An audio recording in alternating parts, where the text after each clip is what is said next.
ایک تحقیق کے مطابق انتہائی اونچے مقامات پر زندگی گزارنے والے افراد کے بازو چھوٹے ہوتے ہیں۔ اس کی وجہ یہ ہے کہ نشوونما پاتا انسانی جسم توانائی کو محفوظ رکھتا ہے، جس کا اثر جسم کی بناوٹ پر پڑتا ہے۔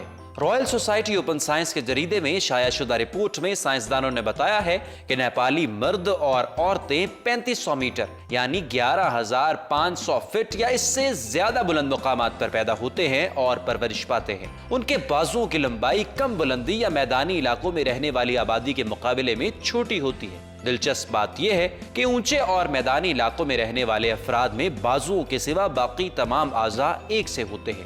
اس سے قبل پیرو کے بچوں پر ایک تحقیق کے دوران بھی ایسی ہی کچھ مثالیں سامنے آئی تھیں، جس کے بعد اس بات پر زور دیا گیا کہ سخت پہاڑی حالات اس صورتحال کے کسی طرح سے ذمہ دار ہو سکتے ہیں۔ اس تحقیق کے بعد سوال پیدا ہوتا ہے کہ زیادہ اونچے مقامات پہ زندگی گزارنے میں آخر ایسی کون سی وجہ ہے جس سے انسانی جسم اپنی بناوٹ تبدیل کر لیتا ہے؟ ماہرین کے مطابق اس کی سب سے اہم وجہ یہی ہو سکتی ہے کہ بلند مقامات پر سانس لینے کے دوران آکسیجن کی زیادہ مقدار کی ضرورت ہوتی ہے اور یہی بازو چھوٹے ہونے کی وجہ بھی ہو سکتی ہے۔